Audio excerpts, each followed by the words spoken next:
everyone, and welcome back to English Pod. My name is Marco. I'm Erica. And today we have a great intermediate lesson for you. That's right. We've got some excellent real English for you all about cleaning the house. Cleaning the house, that's a real life situation, so we're going to give you real English. Exactly. So in today's lesson, we're going to look at language about cleaning the house. We're also going to learn a few phrases that you can use if you want to ask someone for help. And maybe if you're a little bit lazy like me, a phrase or two to avoid doing work. Okay, well, let's get started then with our vocabulary preview. Vocabulary preview.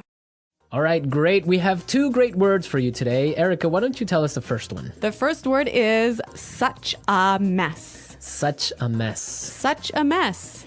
So when something is a mess... It's dirty. Yeah, or things are everywhere. Disorganized. Yeah, so, you have your clothes on the floor and your shoes on... Okay, so that sounds a lot like my desk at work. Your shoes on your desk. Yeah, I've seen that. I've been wanting to ask you about that. Okay, such a mess. Really, really dirty. Okay, now let's take a look at our second word, chores. Chores. Chores. Chores. Chores is a really common word for... things you have to do around the house. Like, for example, laundry. Or making the bed.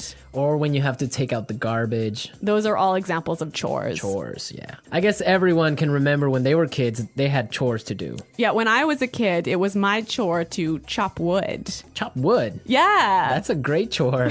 Playing with an axe. Maybe if you're a boy, but for a girl, it was not so great. Ah, that's why you're so strong and fit. All right, so let's listen to our dialogue for the first time. It's going to be kind of fast. But don't worry if you miss something, because we'll explain all of the important language afterwards.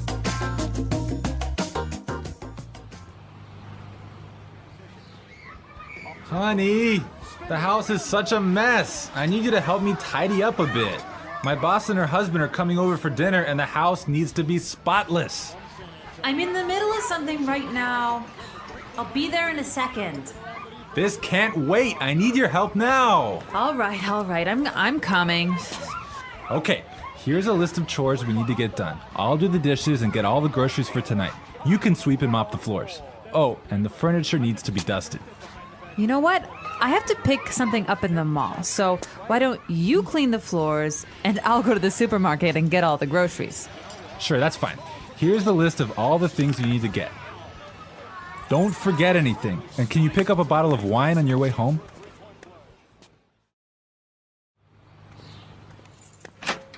Hey, honey, I'm back. Wow, the house looks really good. Great. Can you set the table? Just a sec. I'm just gonna vacuum this rug real fast. Wait, don't turn it on!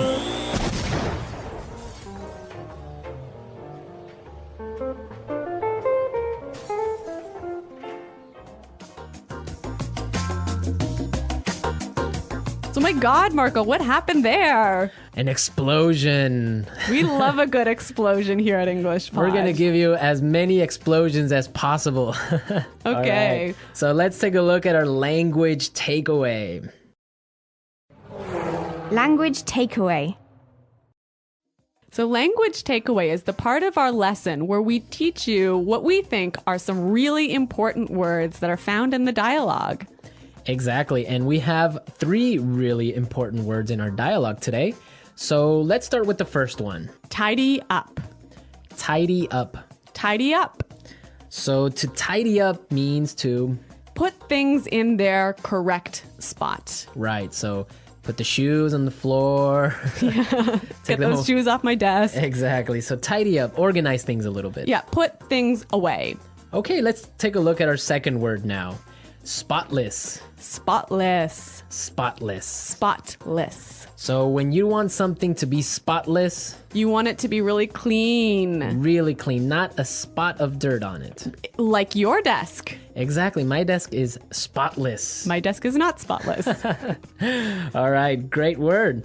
Now let's take a look at our last word for language takeaway. Mall.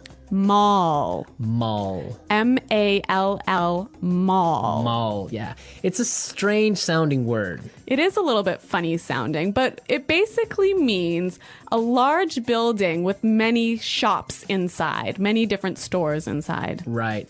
Now, in British English, you would say shopping center. Yeah, I think that's a little bit more common, but in American English, we say mall. Great. So now it's time in our show to look at putting it together. Putting it together. Okay, so in putting it together, we take a word from the dialogue and we show you how to use this word in real English. So we give you a couple of examples of how this particular word can be used. Exactly. So the word that we have for today is groceries. Groceries. Groceries. Groceries. Erica, why don't you tell us what groceries are all about? So groceries are all of the food items that you need to buy at the supermarket. So like your bread and milk and meat and... Vegetables. Exactly. Those are all stuff. groceries. Okay, so let's listen to some examples on how we use this phrase. Example 1. There's no milk. Can you go to the grocery store? Example 2. Here's the grocery list. I need all of these things so that I can cook dinner tonight. Don't forget anything. Example 3. I hate grocery shopping. I can never find what I'm looking for. Okay, great examples. We heard some really interesting combinations, right? Yeah, we heard grocery store. Which is where you buy your groceries. Exactly. Grocery shopping. Buying all your groceries. And grocery list. Where you have all the items that you need to buy. A list of everything you need to buy. Exactly. You know, grocery store. I think this is quite a common word in Canada. Probably North America. Yeah. Do you say grocery store in America? Well, if it's a small one. Really? So Like a small store. in Canada, I say grocery store for even like a supermarket. Really? Yeah. I guess, well, I would say supermarket for a large one and grocery store for a little corner shop. All of these little differences in American Canadian English. Okay, I think it's time for us to listen to our dialogue another time. This time it'll be a little bit slower. Honey, the house is such a mess. I need you to help me tidy up a bit. My boss and her husband are coming over for dinner, and the house needs to be spotless. I'm in the middle of something right now. I'll be there in a second. This can't wait. I need your help now. All right. I'm coming. Okay, here's a list of chores we need to get done. I'll do the dishes and get all the groceries for tonight. You can sweep and mop the floors. Oh, and the furniture needs to be dusted. You know what? I have to pick something up at the mall.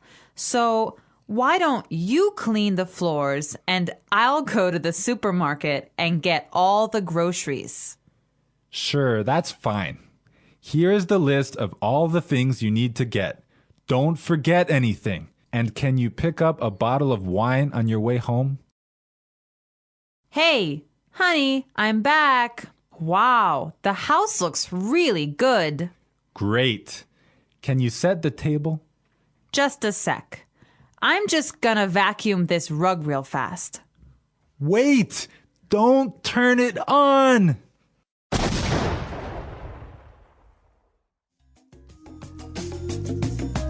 Okay, great stuff. Love hearing that explosion. That vacuum just is a bomb. Yeah.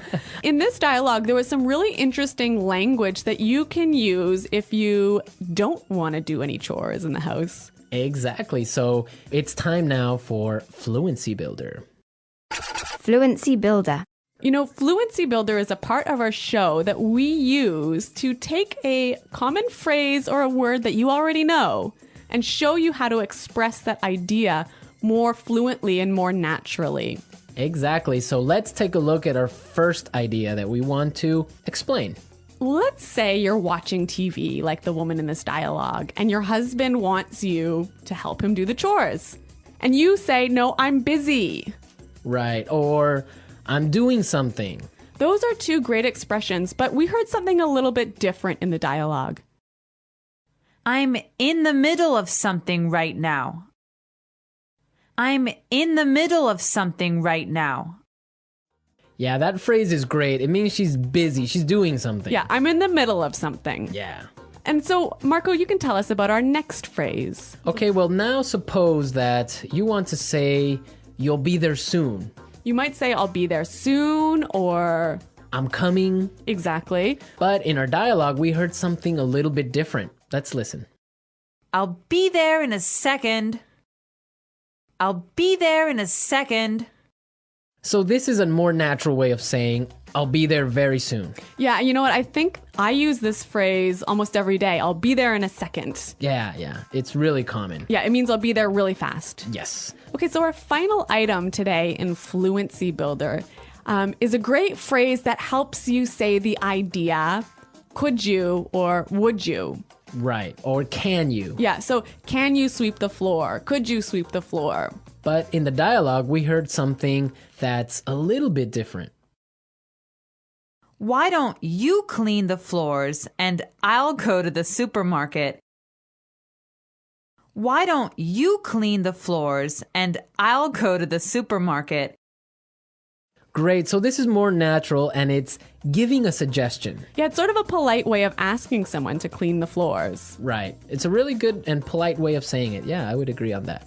This was Fluency Builder. Now we are ready to listen to our dialogue again at its normal speed. And this time you'll understand a lot better.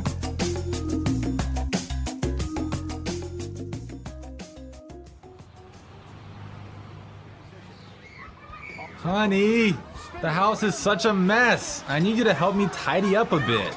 My boss and her husband are coming over for dinner and the house needs to be spotless. I'm in the middle of something right now. I'll be there in a second. This can't wait. I need your help now. All right. I'm coming. Okay, here's a list of chores we need to get done. I'll do the dishes and get all the groceries for tonight. You can sweep and mop the floors. Oh, and the furniture needs to be dusted. You know what? I have to pick something up in the mall. So why don't you clean the floors and I'll go to the supermarket and get all the groceries. Sure, that's fine. Here's the list of all the things you need to get. Don't forget anything. And can you pick up a bottle of wine on your way home?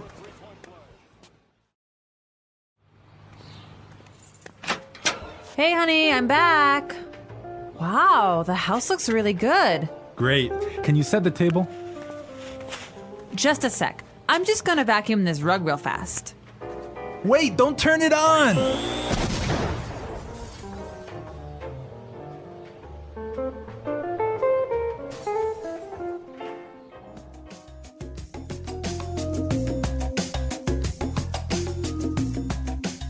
Has this ever happened to you? Has your vacuum cleaner exploded in your house? Well, not a big explosion like this one. Not so dramatically. Not so dramatically.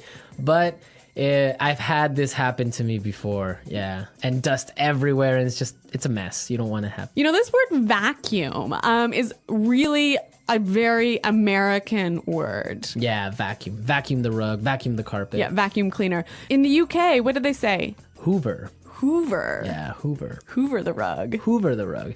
Which is interesting because it's actually a brand. Yeah. So I guess it's kind of like American English. You say, pass me a Kleenex. Oh, that's true. That would be like a tissue. Yeah. So I guess they say Hoover the rug or Hoover the house. Yeah. Wow. You know, I really love these small differences in meaning that we have between American English and British English. Yeah, it's fun. Okay. Well, another interesting thing about this is that the man was doing the housework. I know. He's a house husband. Yeah. So he's the one doing all of the chores in the house. Yeah, that's the new trend now. Now it's more popular for men to stay home and take care of the babies and clean the house. Yeah, like when I was growing up, my dad would take out the garbage And that was it. My mom had to do everything else. But now I think it's becoming a lot more common, especially in North America, for the household chores to be divided between the man and the wife equally. Yeah, I think it's fair. Me too. Fair. Yeah. You'd make a good husband, Marco. That's what they say, but they haven't married me yet. Okay. All right. Well, we're out of time, folks. Be sure to log on to our community website and you can leave all your comments. And maybe other house husbands out there can give us their feedback on what they think about this. Yeah, so check us out at EnglishPod.com. And thanks for listening today, everyone. Until next time, this is Marco and Erica saying Bye. Goodbye.